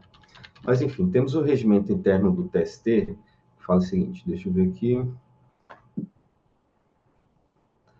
Olha só, das súmulas, né? Capítulo 2 das súmulas. Artigo 174. Antes de ser feita uma súmula, é preciso uma proposta de edição de súmula, que ela é feita por quem? Pela Comissão de Jurisprudência e Precedentes Normativos. Eles fazem um projeto, né? Então, existe uma comissão que é formada, inclusive, por ministro, por servidores que analisam a jurisprudência ali. Quando falam, olha, essa questão aqui não está simulada, mas está muito pacificada, todas as turmas estão decidindo assim, ou então quase todas as turmas, sei lá, 7 das 8 turmas, e tem muita polêmica sobre isso, polêmica não, muito recurso, né? A questão já está batida, vamos fazer uma súmula logo? para ficar bem claro, né, qual que é o entendimento do TST. Aí, beleza, juntam lá os ministros, os servidores, fazem o projeto, e aí depois desse projeto fazem a proposta de edição da súmula, vem ali a redação, né, o que seria o melhor, o mais abrangente, mais claro, e ok. Então começa esse procedimento aí, já tem um trabalho prévio antes, e aí artigo 175. Essa proposta de edição, revisão, cancelamento, firmada por pelo menos 10 ministros, pelo menos 10 ministros vão se dedicar a isso, deve ser encaminhada à Comissão de Jurisprudência e Precedentes Normativos. Tá bom? E aí aqui no parágrafo único, né? Essa comissão tem 30 dias para emitir um parecer fundamentado e conclusivo, que será submetido à apreciação do Tribunal Pleno. Então, a proposta vai para o Tribunal Pleno, para os 27 ministros do TST analisarem. E aí tem uma questão de reuniões aqui, cadê? Enfim, existe todo um trabalho, todo um rito a ser observado. E aí, tá vendo? Apreciação do Tribunal Pleno, né? Tribunal Pleno, que é esse azulzinho aqui, sessão do Tribunal Pleno, normalmente acontece na última segunda-feira útil do mês. Por exemplo, em outubro, novembro e dezembro desse ano vai ser dia 21, dia 28 é dia do servidor, apesar de que desloca aqui para o dia 31, né, mas enfim, preferiram deixar dia 21 de outubro, dia 25 de novembro, 16 de dezembro. Então, existem 10 reuniões por ano do Tribunal Pleno, em fevereiro, março, abril, maio, junho, agosto, setembro, outubro, novembro e dezembro. Não tem janeiro nem julho, porque são os meses de férias coletivas dos ministros. Então, eles têm 10 reuniões, e aí eles vão gastar uma ou algumas dessas reuniões para ver essas questões das súmulas. Vão deixar de decidir temas importantes, igualmente, para fazer a súmula. Então, assim, dá muito trabalho reunir os ministros. Eles se reúnem uma vez por mês no Tribunal Pleno. E aí vai lá e acontece isso aqui, que é a transcendência política. Pô, o TRT está desrespeitando o que já foi sumulado pelo TST ou pelo Supremo. Se for o caso, dá um trabalhão do caramba fazer súmulas, os ministros se reúnem uma vez por mês, e aí o TRT fala, não vou seguir a súmula do TST, não. E logo, o TST, que como o Tribunal Superior, além do Supremo, servem para quê? Aquela frase que a gente conhece, ouve bastante, que a gente vai ouvir algumas vezes aqui no curso, especialmente em divergência jurisprudencial também, sobre a função do TST, que tem muito a ver com o recurso de vista, que é qual? Que é uniformizar, pacificar a interpretação da legislação trabalhista, tá? E aí isso de pacificar, né, é exatamente essa ideia de dar segurança jurídica, dar um tratamento isonômico. Os ministros vão lá, todos eles se reúnem para trazer uma segurança jurídica, para falar, olha, a gente, como Tribunal Superior, uniformizou a interpretação dessa questão e a nossa uniformização, nosso entendimento é esse aqui, a gente no TST que dá a última palavra, e a última palavra é essa. Então, vai lá o TRT e fala, não, eu não estou nem aí para o que o TST acha, eu tenho minha autonomia aqui, não é súmula vinculante, não sou obrigado. Então, pô, é um pouco complicado, né? Imagina como que os ministros do TST pensam, né? Como eles se sentem. Nossa, teve esse trabalhão todo e o TRT nem ligou para o que a Professor, gente fez. Oi, é o Vicente Antônio, oi, tudo bem? Boa noite. tudo bom? É para aí, Vicentão? Tranquilo? Tudo tranquilo. Deixa eu perguntar uma coisa para o senhor. Nesse caso aqui da transcendência política, a gente poderia também incluir como debate o desrespeito à arguição de descumprimento de preceito fundamental? Ou não? Pode ser também. Você diz quando o Supremo toma uma O decisão, Supremo, fixa o uma tese Supremo, vinculante? isso, toma decisão A, aí o TRT diz, olha, eu quero que o Supremo se exploda, né? Aqui a gente é a gente e aqui a gente vai XYZ. Uhum. Sim, sim. Pode ser também uma das possibilidades que a CLT prevê, né? Que é quando a instância recorrida, o TRT contraria a jurisprudência simulada, mas existe outra possibilidade, está lá, ou entre outros, né? Fica implícito, que isso tem sido praticado pelo TST, que quando a decisão, o E aí, entendimento não é simulado, mas ou é vinculante, ou então, enfim, é reiterado, é uma das possibilidades de transcendência política também. Então, pode ser a DPF, a DC, a DI, todas essas situações são possibilidades, pelo menos em tese, de transcendência política. Ok? Perfeito, muito obrigado. E essa, na verdade, você adivinhou o tema aí do próximo slide, que era exatamente essa questão. Só súmulas, precedentes normativos, orientação jurisprudencial, porque a ideia aqui, né, diz respeito à jurisprudência sumulada. Aí a gente se pergunta, tá, Gilmelo, é só súmula mesmo? E se for um precedente normativo, se for uma orientação jurisprudencial, se forem entendimentos reiterados ou decisões vinculantes, como é o caso das teses fixadas pelo Supremo Tribunal Federal em alguns julgamentos, isso é tranquilo. O TST entende que, começando pelo precedente normativo, a gente teve, por exemplo, segunda turma do TST, ministra Adelaide, já tem alguns anos, né, 10 anos praticamente, 5 de dezembro de 2014, a ministra falou o seguinte: bom, contrariedade a precedente normativo não é uma hipótese de cabimento de RR, tá bom? E aí a segunda turma, em junho de 2022, falou a mesma coisa. Olha, a indicação de contrariedade a precedente normativo do TST não está nas hipóteses de conhecimento do RR previstas no artigo 896 da CLT. Só que a subseção 1, em 2018, aqui fica um pouco prejudicado o mês, mas é esse julgado aqui, disse que o seguinte: possibilidade, tá de vermelho aqui no começo, possibilidade de conhecimento do RR por contrariedade a precedente normativo da SDC. Então, assim, para a gente ter uma ideia dessa amplitude da questão da jurisprudência do Tribunal Superior do Trabalho. E aí está dizendo, olha, a norma legal, quando faz a referência à expressão súmulas de jurisprudência uniforme, lá no artigo 896, a linha A da CLT, que fala, olha, quando o acordo no TRT contrariar a súmula de jurisprudência uniforme do TST, aí fala que isso aqui é um gênero, é uma súmula de jurisprudência uniforme, e aí se desdobraria a jurisprudência como gênero dos quais as súmulas OJs e precedentes normativos são espécie.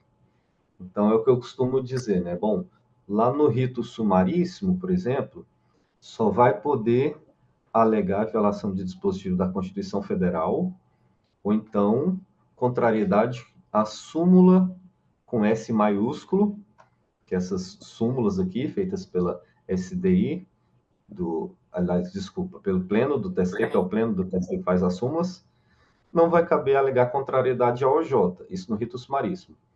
Mas, assim, se for um RR em rito ordinário, a SDI está falando que você pode indicar contrariedade à súmula do TST, ao OJ, a precedente normativo. E aí a SDI disse o seguinte: bom, não parece que tem uma justificativa plausível para não se admitir o conhecimento do RR por contrariedade a precedente normativo, só porque ela veio lá da SDC, de dissídios coletivos, se esse entendimento lá da SDC representa jurisprudência consolidada no âmbito de todos os órgãos fracionários desta Corte. Traduzindo, bom, vamos primeiro pegar um exemplo para a gente facilitar o entendimento. Exatamente essa questão de contribuição assistencial. Tem um precedente normativo, não me recordo se é 118, 119, mas, enfim, trata ali da possibilidade do empregado não ter descontado a contribuição assistencial, se não for sindicalizado, né? Então, no RR, você pode indicar contrariedade ao precedente normativo ou violação do artigo 8º, não me recordo se é inciso 3º, que fala da liberdade de associação, né? Então, assim, você pode indicar essa contrariedade ao precedente normativo, que é uma matéria tratada pela SDC, ou indicar a violação de algum dispositivo da Constituição Federal. Apesar de ter a ver com direito coletivo, em última instância, o direito coletivo é formado por vários indivíduos.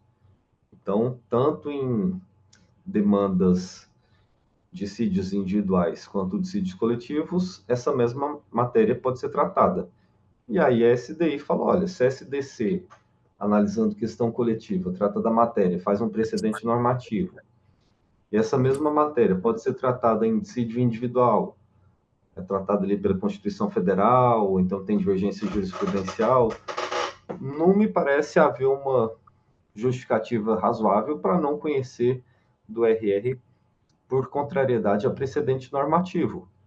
E vem dizendo exatamente isso. Precedente normativo é a espécie da súmula de jurisprudência uniforme que está aqui.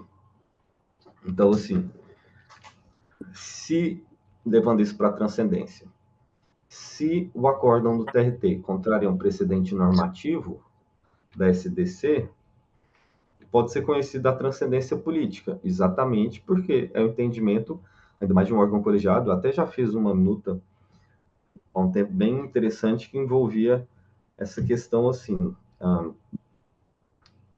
Era uma decisão de sentença normativa, e eu falava, olha, SDC é um órgão de representatividade maior ainda do que as turmas, salvo engano, são 10 ministros na SDC, não me recordo com certeza, mas assim, então, esse entendimento fixado aqui na sentença normativa, essa decisão, né, da sentença normativa, tem lá sua importância. E aí, enfim, fiz a fundamentação baseado nisso. Era uma das fundamentações, um dos argumentos. Então, respondendo à questão aí, sim, é possível uma decisão em ADPF, ADC, ADI, ser fundamento para reconhecimento de transcendência política no recurso de revista.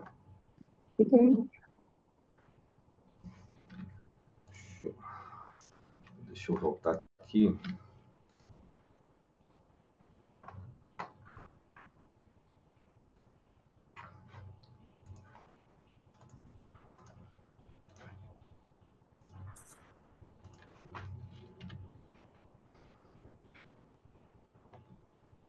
Exatamente isso aqui. Eu acabei não colocando a DPF, mas é a mesma ideia, né? Então, decisões não reiteradas que podem demonstrar transcendência política. Supremo julgando a DPF, a AD e a ADC, os temas da correção monetária, né? Se é Selic mais juros de mora, se é IPCA mais juros de mora, responsabilidade subsidiária da administração pública, que tem que demonstrar que o bem vigilando, que não é automática. Ou então, o pleno do TST, que vai julgar o IRR de Uber, de necessidade de justiça, possibilidade de concessão da justiça gratuita pela mera declaração de hipossuficiência econômica. Ou então, inexistência de estabilidade gestacional no caso de trabalho temporário, e aí essa questão vai para o Supremo decidir também, né? E turmas do TST julgando temas repetitivos, que é exatamente essa questão de ainda não ter súmula, mas temas corriqueiros que a gente julga todos os dias. Um dos exemplos aqui, que vai até para o Supremo, o Supremo já teve decisão, na verdade, né? Que eram os efeitos, por exemplo, da prestação habitual de horas extras, ou as consequências de quando a empresa faz um acordo coletivo, ou então uma CCT, e não observa esses limites. Vamos lá, turno ininterrupto de revezamento de 8 horas, e aí a empresa faz com que o empregado cumpra 10 horas de trabalho por dia laborado. Algumas turmas estavam invalidando e falavam, olha, a empresa não observa os parâmetros fixados nessa norma coletiva, então combina uma coisa e não cumpre. Aí é inválido. Aí o que era turno ininterrupto de revezamento é desconfigurado, tem que pagar horas extras a partir da 7ª hora trabalhada, as consequências a gente sabe bem. Só que aí o Supremo falou, não, se a empresa combina que é turno ininterrupto de revezamento, ela abastece até 8 horas de trabalho, ou 8 alguma coisa, dependendo da turma aceita, né? E o empregado trabalha 10 horas, a consequência não é invalidar toda essa negociação coletiva. A consequência é simplesmente pagar as horas extras a partir da nona hora trabalhada, se for o caso. Então, mas nessa situação aqui, a turma, ainda em abril de 2024, primeira turma, falou, olha, isso aqui não tem transcendência da causa. E por que que é? Não é que eu não quero julgar. Não, isso aqui não tem transcendência porque a gente não está discutindo o tema 1046. Tudo bem, o Supremo tem lá o entendimento de que o negociado, em boa parte das situações, deve prevalecer sobre o legislado, só que isso aqui não tem a aderência estrita, né, que o pessoal fala. Então, não é o tema 1046, porque aqui não trata de prevalência do negociado sobre o legislado. Por que que não trata disso? Porque a empresa não cumpre o que foi pactuado.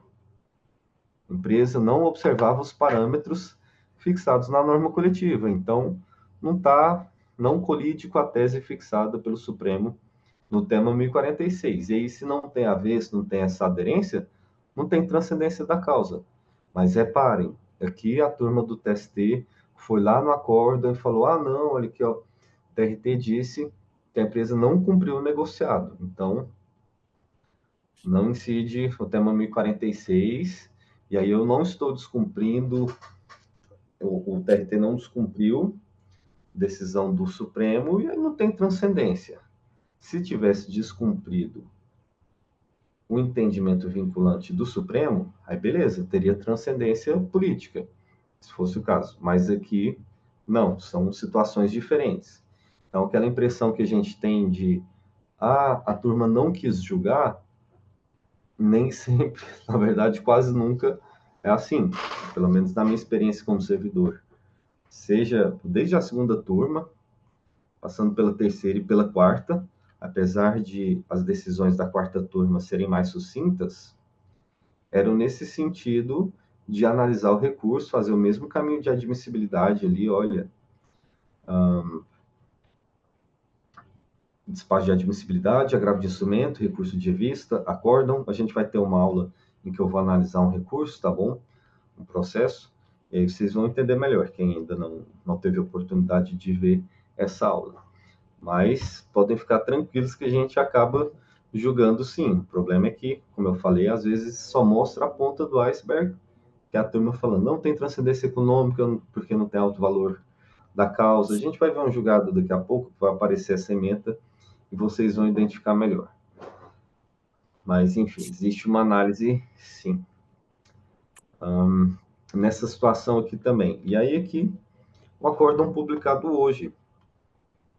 Como eu sempre brinco, podem falar que o curso é muita coisa, mas não podem falar que eu não busco atualização, pelo menos, né?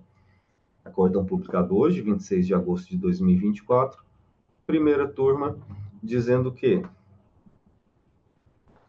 qual que é a matéria recorrida? Intervalo entre a jornada. E aí fala ausência de transcendência. Aí você que está lendo a ementa fala, nossa, olha, não quis julgar. Estava com preguiça o ministro, o servidor, e não quis julgar, e sacanagem, enfim. Mas vamos ver o que a turma fala. Ele falando aqui, olha, cotejando o teor da decisão agravada. Então, estou olhando o acórdão do TRT. Com o pedido de reforma, estou olhando o TRT e o pedido de reforma que está no recurso de revista, né? O que se verifica é que, de fato, a controvérsia foi dirimida em sintonia com a jurisprudência do TST, concentrada na súmula 437.1 desta Corte. Ou seja, está discutindo o intervalo entre a jornada. Eu estou olhando aqui a decisão agravada, na verdade, a decisão agravada é a decisão monocrática do ministro, né? O que se verifica é que, realmente, a decisão agravada decidiu de acordo com a súmula 437 e tem um do TST, que fala lá da natureza jurídica do intervalo entre a jornada, que não foi integralmente concedido, né, ou teve uma supressão parcial, ou uma supressão total, e aí a súmula fala, paga o período integral como horas extras, natureza salarial. É bem dizendo, né? O tema não ultrapassa os interesses subjetivos do processo, desnudando a falta de transcendência. Então, está falando, olha, a gente decidiu de acordo, eu monocraticamente decidi de acordo com a súmula 437 item 1, Estou olhando aqui, adesão monocrática, e o que tem no agravo interno. Realmente não. A decisão está de acordo com a súmula, não tem o que fazer, não tem transcendência. Se o acórdão, se a adesão monocrática, desculpa, estivesse contra a súmula, aí ia falar, não, realmente eu errei aqui, então foi uma decisão prematura. Eu já vi uma situação que era a seguinte: na decisão monocrática, o ministro falou assim, olha, não existe, teve condenação ao pagamento de horas extras pela não concessão do intervalo do artigo 384 da CLT, então o TRT condenou a pagar, e aí não merece reforma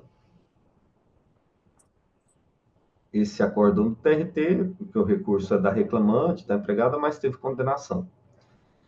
Só que aí no agravo, o ministro falou o seguinte, não, eu errei aqui. Por quê? Porque não está analisando exatamente a questão da não concessão do intervalo, das horas extras.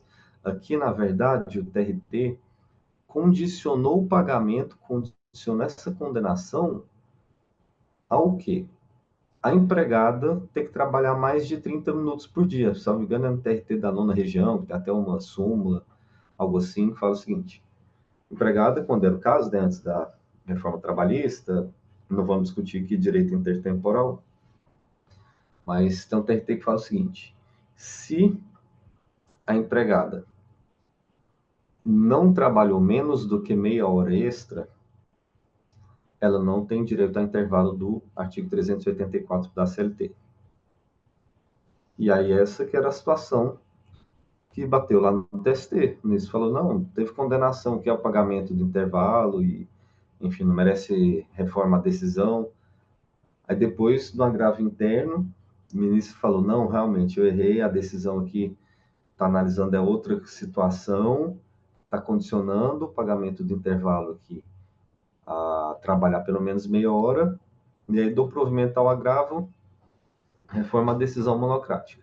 Só que nesse caso que está aqui na tela, é diferente. Aqui, o ministro está falando, não, na decisão monocrática eu decidi de acordo com a súmula do TST e pronto, então não tem transcendência. Se eu tivesse decidido contra, tinha transcendência, mas não tem nessa situação aqui. Aquele outro ponto da transcendência social, que a gente também comentou no começo, que é o quê? Quando, inicialmente, a CLT fala o seguinte, tem transcendência social, entre outros, quando o reclamante recorrente postula, pede, né, no recurso de revista, um direito social que está assegurado na Constituição Federal. E aí aqui, em regra, é um julgamento não vinculado. A gente viu lá naquele livro do ministro Ives, que ele fala, bom, tem que ter uma lesão plausível, tem que ter uma plausibilidade nessa alegação aqui do reclamante, né? Simplesmente, pedir um direito social assegurado na Constituição, então tem transcendência social. E isso a quarta turma segue. Mas tem turma que fala, não, só de pedir direito previsto lá na Constituição, os artigos 6º a 11, principalmente, tem transcendência social.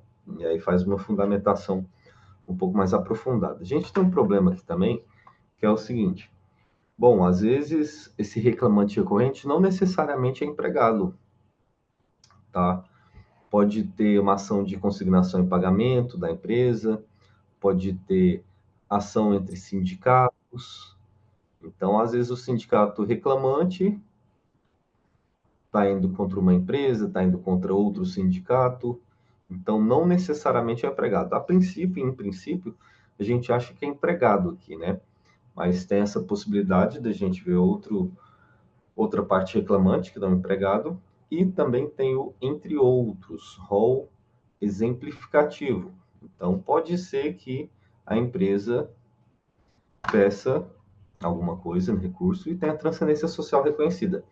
Tem turma do TST que fala que só recurso do reclamante recorrente, como empregado, tem transcendência social, mas isso não é unânime, tá? E aí, qual que seria a ideia aqui desse direito social constitucionalmente assegurado?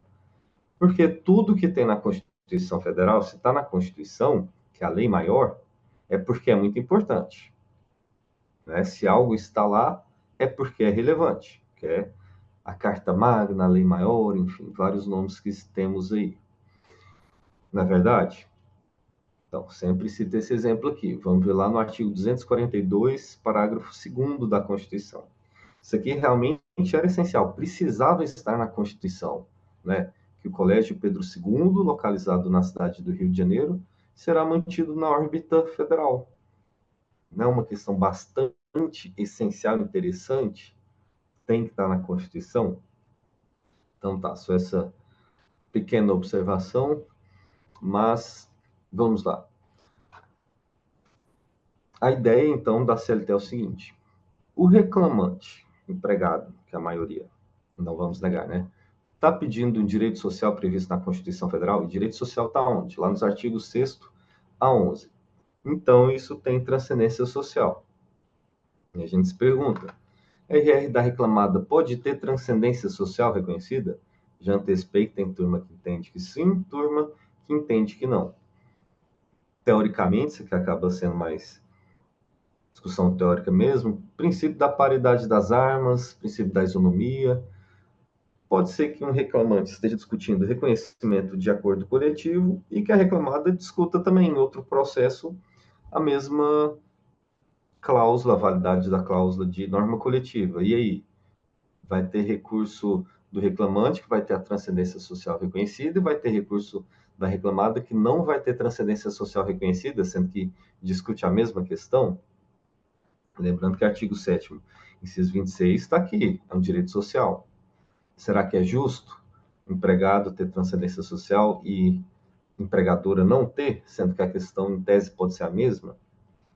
E aí, mais um parênteses aqui, pode ser que a transcendência social, pode ser que a turma fale, não, transcendência social é só da parte reclamante, da reclamada não é, mas quando discute exatamente uma questão de norma coletiva, fala, olha, não tem transcendência social, mas tem transcendência política, porque contraria o entendimento vinculante fixado pelo Supremo Tribunal Federal, lá no tema 1046 da tabela de repercussão geral. Então, de novo, não é porque não tem um tipo de transcendência social que o caso está perdido. Tá? Então, não tem transcendência econômica porque o valor é baixo, não tem transcendência social porque é recurso da empregadora, mas pode ter transcendência política. Então, a gente não pode analisar tudo separadinho, assim, é injusto não ter transcendência social da reclamada. Tá bom, pode ter outro tipo. Ou então pode cair lá no gabinete do ministro Pimenta, que nem analisa essa questão de transcendência, nem toca assim nesse assunto, né? E aí, dando um exemplo prático dessa possibilidade de discussão, tanto por reclamante quanto por reclamada, de norma coletiva, a gente pode ter essa discussão, que é essa pergunta: é válida uma cláusula de negociação coletiva, seja ACT, seja CCT, prever um adicional noturno de 50% em troca do cômputo, da redução ficta da hora noturna? E aí, essa mesma questão discutida em dois recursos. O recurso do reclamante, ele vai pedir horas extras pela desconsideração da hora noturna. Vai falar, olha, eu quero hora extra porque a reclamada contava aqui de 22 da noite até 5 da manhã, então até depois, contava como uma hora de relógio. E aí vai falar que essa cláusula aqui é inválida, que não pode ter eliminação da redução ficta noturna, que é norma de higiene e segurança, ou sei lá, pode falar o que quiser. E, por outro lado, a reclamada no recurso dela vai pedir a exclusão das horas extras pelos termos da negociação coletiva. Vai falar, olha, eu não contei essa hora ficta noturna como 52 minutos e 30 segundos. Por quê? Porque eu negociei na norma coletiva, no ACT, pagar um adicional de 50%, adicional noturno, em troca dessa redução ficta. Tá? Teve até uma compensação aí. Então, essa norma aqui é válida. A reclamante pede a invalidade, a reclamada pede a validade. É a mesma questão. Todos tratados, em princípio, aqui pelo artigo 7º, 26 da Constituição Federal. E aí, vai ter transcendência social em um e não vai ter no outro, só porque é reclamante ou só porque é reclamada? E aí, uma situação aqui em que é um caso que eu também trabalhei em TRT da 18ª Região, Gabinete de Desembargador do Trabalho, e tinha um tal de adicional de conservação de veículo para motoristas de caminhão lá. E aí, esse adicional é um direito previsto para todos os motoristas de caminhão da reclamada, que é uma empresa multinacional, tem filiais em todos os estados DF, várias cidades do Brasil.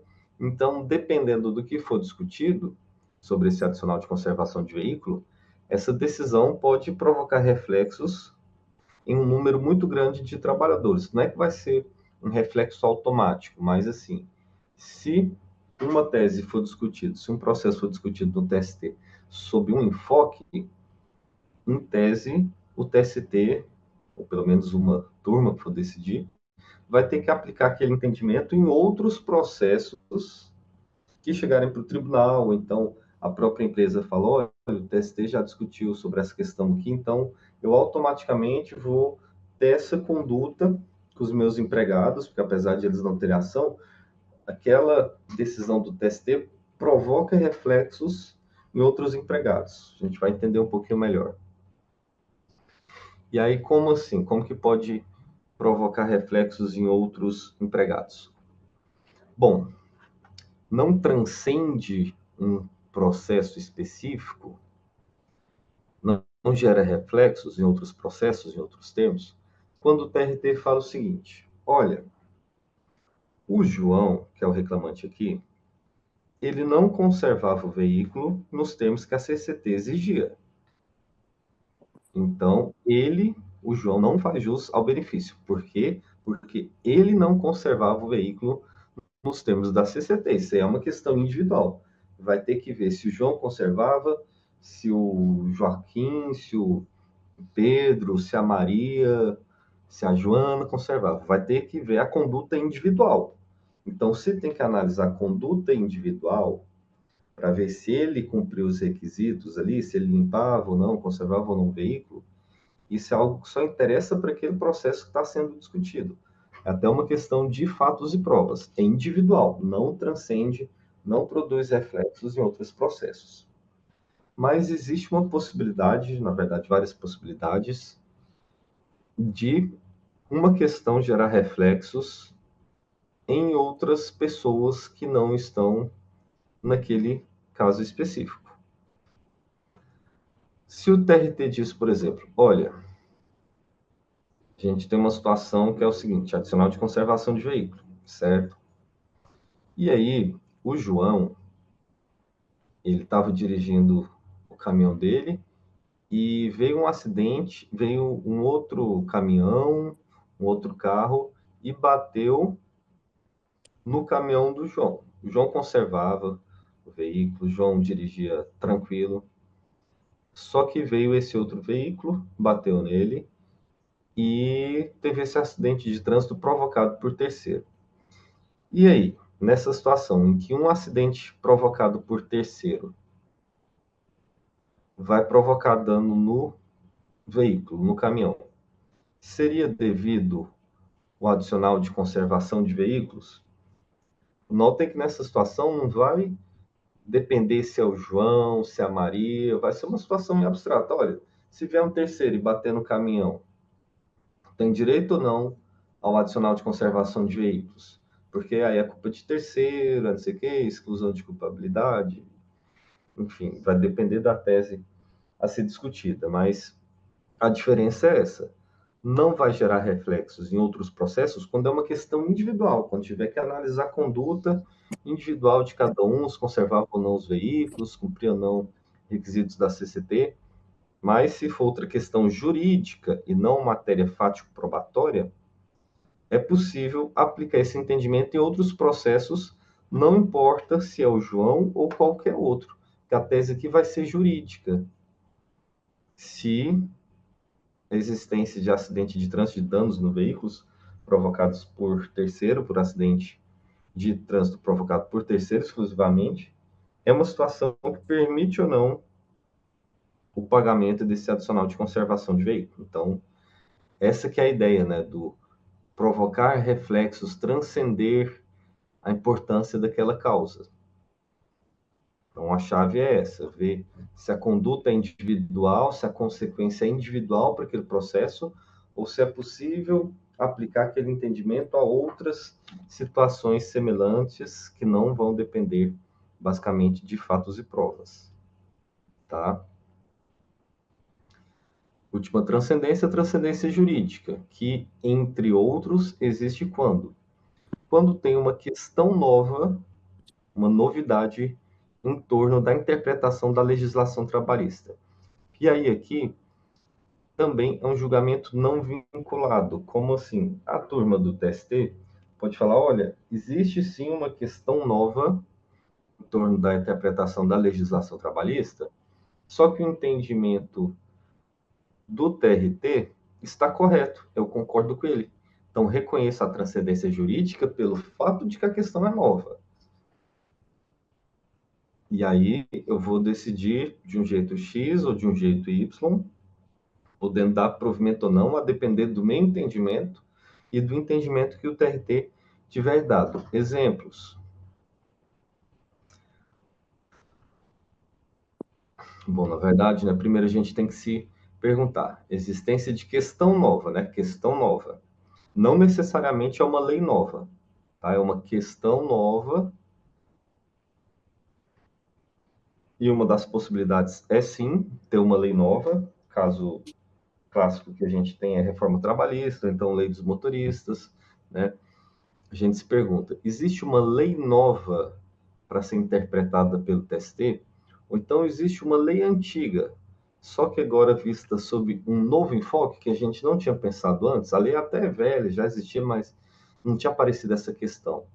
Teve uma novidade. A novidade aqui é a gente não saber e precisar do TST dar o posicionamento dele sobre a matéria. Um exemplo de lei nova, que é a primeira situação. Lei nova para ser interpretada. Reforma trabalhista, a gente se pergunta aí, olha, honorários advocatícios de sucumbência, no caso de sucumbência parcial. Como assim? Peço 200 horas extras. Juiz condena a pagar 100 horas extras. TRT condena, 100 horas extras, e aí? Tem sucumbência parcial? Reclamante tem que pagar metade dos honorários, por exemplo, metade dessas horas extras, né, como sucumbência. E aí vai depender do percentual, né, entre 5% e 15% de honorários. Mas, enfim, essa sucumbência parcial gera a sucumbência o suficiente para condenação ao pagamento dos honorários de sucumbência? Ou então, uma lei não nova, uma lei antiga, só que com uma nova interpretação.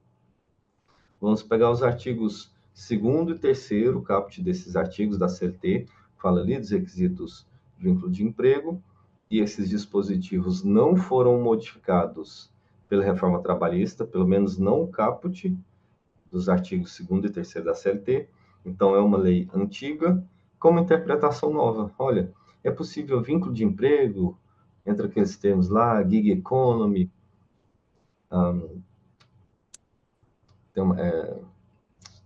eu lembro que era uma 4.0, como que é o nome, gente? Mas, enfim, tá. Revolução 4.0. É possível reconhecer o vínculo de emprego com a subordinação algorítmica, né? Faz uma nova interpretação aí da subordinação, lá dos artigos 2º e 3º da CLT. É possível esse vínculo de emprego entre o motorista e a plataforma, que a gente generaliza ele como Uber. É uma interpretação nova, uma situação nova, que o TST até pouco tempo não tinha se manifestado, e aí tinha divergência entre os TRTs, e aí o TST foi chamado a se manifestar.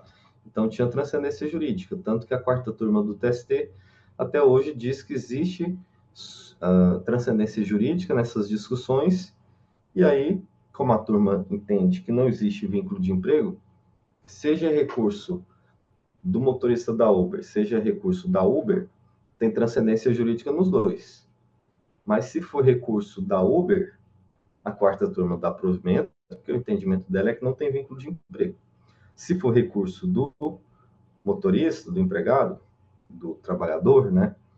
Aí a 4ª turma reconhece também transcendência jurídica, fala, olha, é uma questão nova, uma possibilidade de interpretação nova dos dispositivos da CLT, só que nego o provimento. Reconheço a transcendência jurídica, mas nego o provimento porque entendo que no mérito o TRT está certo. É uma decisão também publicada em 17 de maio de 2024, que fala exatamente dessa sucumbência parcial.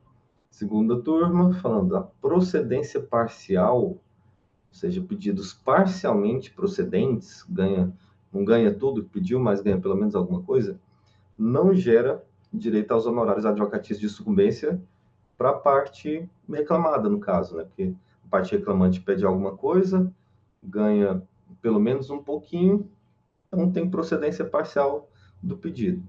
Só que a segunda turma entende que, mesmo se ganhar só um pouquinho do pedido, não gera sucumbência recíproca, a sucumbência necessária para a condenação ao pagamento de honorários de sucumbência em relação àquele pedido. Novamente, pedi 200 horas extras. O juiz condenou em pagar 10 horas extras. A parte reclamante não vai ser condenada, de acordo com a segunda turma, a pagar honorários de sucumbência sobre as 190 horas que foram julgadas improcedentes. Tá? Então, essa é uma demanda nova, uma questão nova da legislação trabalhista, veio lá com a reforma, Lei 13.467 de 2017, inserindo ali o 791A, parágrafo 3º da CLT, então tinha transcendência jurídica porque é uma questão nova. Beleza. Nesse caso aqui também é agravo interno não provido, mantendo uma decisão monocrática de agravo de instrumento. Então, vou ver se tem aqui transcendência.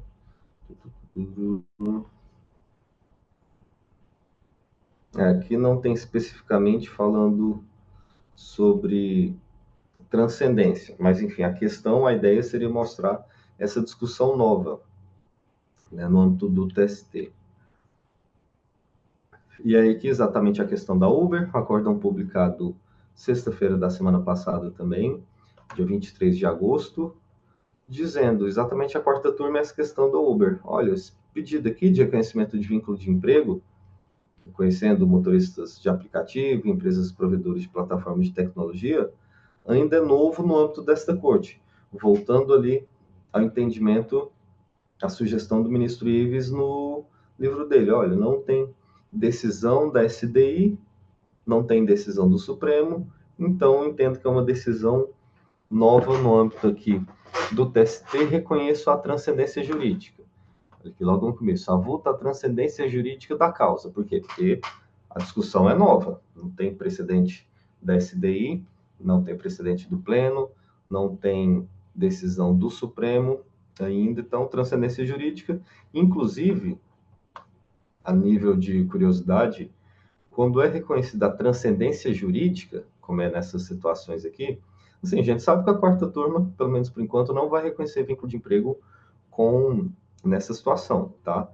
Poderia ser uma decisão monocrática, porque tem vários precedentes de todos os ministros que compõem a quarta turma, mas juridicamente, quando existe essa transcendência jurídica, que é reconhecida aqui, ó, transcendência jurídica, os ministros falam, a questão nova, então vamos discutir no âmbito da turma.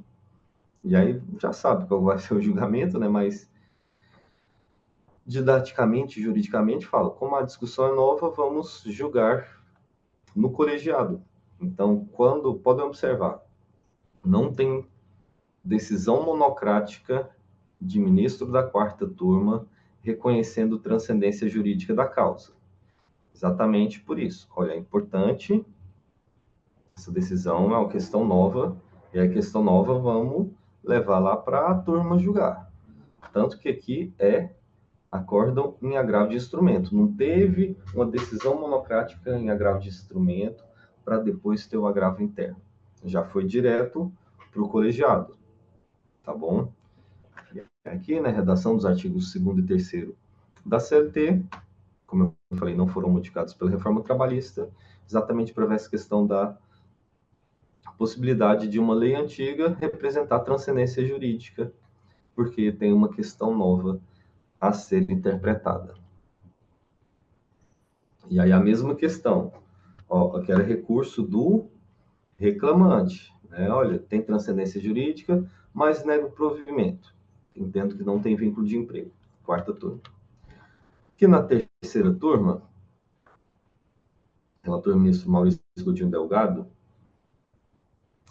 acórdão de 11 de abril de 2022, não fala especificamente sobre, deixa eu ver aqui, transcendência jurídica, não fala sobre transcendência jurídica, mas no mérito tem um entendimento diferente da quarta turma do TST. Aí que é recurso do empregado, nem fala sobre existência ou não de transcendência, mas dá provimento para esse recurso. Tá bom? Então vejam que é questão mais de entendimento da turma do que esforço para dizer se tem transcendência ou não. Até porque, como a gente falou, que a transcendência jurídica não tem julgamento vinculado. Tanto que aqui foi reconhecida transcendência jurídica e não foi dado provimento ao recurso. Do mesmo jeito, a quarta turma já reconheceu e outras turmas reconheceram transcendência econômica pelo alto valor da condenação e tudo mais, mas negou o provimento do mérito. Ok? Vamos ver essa questão aqui. Esse aqui é aquele julgado que eu falei que tem análise dos 4 tipos de transcendência juntos. Falando em geral, né? Olha, não tem transcendência de nenhum tipo. Acórdão de 22 de fevereiro de 2023. Bom, não há valores pecuniários elevados, então não tem transcendência econômica, porque não tem alto valor da causa, não tem transcendência econômica. A decisão não contraria súmula ou OJ. Então, a turma, a oitava turma no caso, teve que ir lá, nesse acórdão, ver se contrariava ou não súmula ou OJ, ou súmula vinculante, na verdade, não necessariamente súmula vinculante do Supremo, né? E, enfim, viu que não contrariava essa súmula de jurisprudência, falou, então, já que não contraria, eu vi no mérito, estou adentrando no mérito, não contraria, então não tem também transcendência política. E olha só não contraria, como ao revés, esse acórdão do TRT está em consonância com a súmula 3721 do TST. Então, se você quiser, a gente pode até reconhecer a transcendência política, ou então qualquer uma que você quiser, mas o acórdão está de acordo com a súmula 3721 do TST, lembra? Que a gente falou que dava trabalho para juntar um monte de ministros, todos os ministros. Então, você quer o quê? Transcendência econômica? Tá bom, tá lá. R$100 mil, transcendência econômica. Mas não vou reformar porque o acórdão está de acordo com a súmula 372, item 1 do TST. E aí, tá, gratificação de função na incorporação, quando o empregado exerceu por mais de 10 anos, né, essa gratificação, ele só pode ser revertido, de acordo com o entendimento do TST, se tiver um justo motivo. E aí, voltando, não tem transcendência econômica, porque não tem alto valor. Não tem transcendência política, porque não contraria a súmula do TST, ou do Supremo. Está até de acordo com a súmula. Também não tem transcendência jurídica, por quê? Porque não é uma questão nova. Não é a controvérsia, não afeta matéria nova atinente à interpretação da legislação trabalhista. E não tem transcendência social porque não caracterizada ofensa a direito social constitucionalmente assegurado. Está falando que, realmente, gratificação de função não tem previsão lá nos artigos 6º a 11 da Constituição Federal. E aí, beleza. Não tem transcendência nenhuma e nega provimento ao agravo por ausência de transcendência. Ministra Adelaide, e aí vai falar, olha, mas eles não querem julgar, tá falando que não tem transcendência aqui, mas tem transcendência. Não, não tem transcendência não. O acórdão está de acordo com a súmula do TST. Essa decisão aqui não vai ser modificada. Está de acordo com a súmula. O recurso de revista não consegue fazer milagres, assim, tem um limite, né? A turma vai dizer se o acórdão está certo ou não. Nessa situação aqui, a turma entendeu que o acórdão estava certo, o acórdão TRT, e manteve, então, esse acórdão. E agora uma outra situação também interessante, da oitava turma também, fevereiro de 2023. Aqui a turma falou o seguinte: o que a gente está decidindo? Plano de saúde vitalício. Eu vou reconhecer a transcendência social. Por quê? Direito social constitucionalmente assegurado, né? Está lá no artigo 5º. Murilo, mas você não falou que era artigo 6º a 11 da Constituição Federal?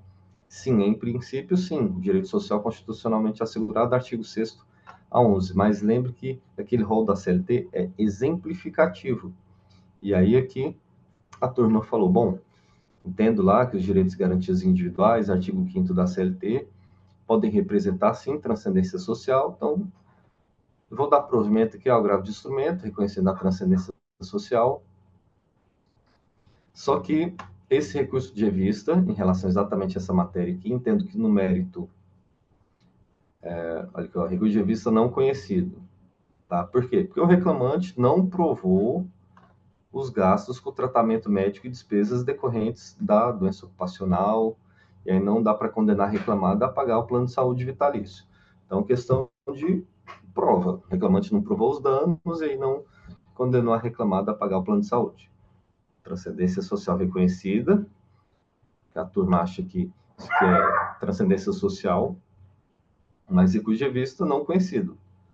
Eu acho até que deveria ser não provido, mas enfim, não tem muita diferença na prática.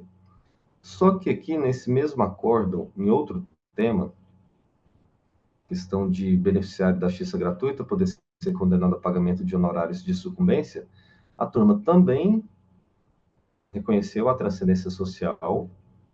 E aí aqui, acho que porém seguindo, deu aquela, colocou a decisão em conformidade com o entendimento do Supremo, né? Afastou a utilização de créditos obtidos em juízo, ainda que em processo diverso, para pagar os honorários advocatícios de sucumbência. E aí aqui, nesse tema, conheceu e deu provimento. Então, no mesmo processo, transcendência social reconhecida em dois temas. Em um, não conheceu o RR, e no outro conheceu e deu provimento.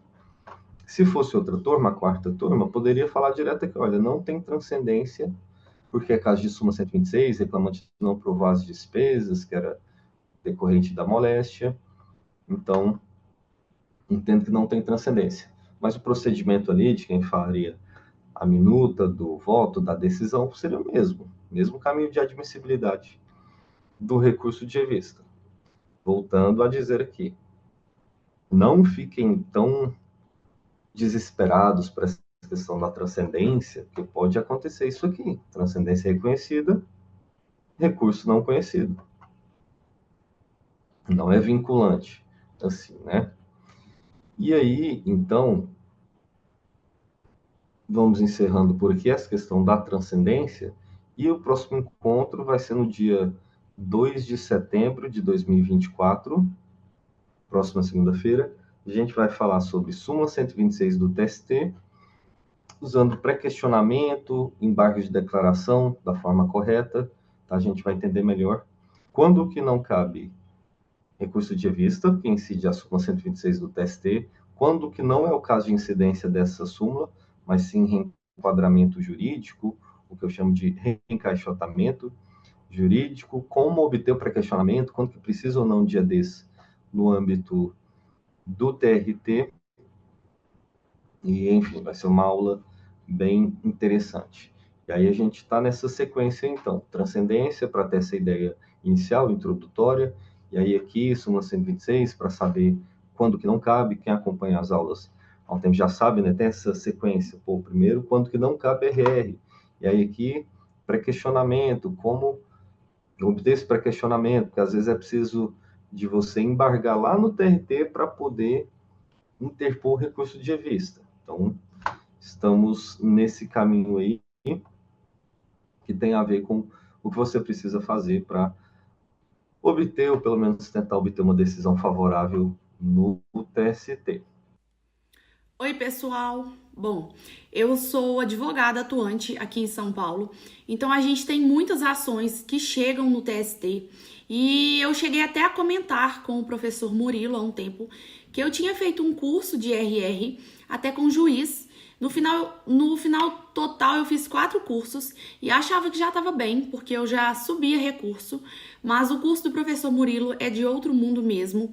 A gente se diverte nas aulas, vê que ele fala a verdade mesmo, explica a lógica de tudo, muito didático para a gente poder entender de fato, né? Não é só falar como é, a gente já entende de um jeito natural que gruda na cabeça, e aí vem aquele sentimento de por que eu não conheci o Murilo antes. Então, eu só tenho a agradecer mesmo. Obrigada, professor, por toda a evolução, né, que eu tive com você.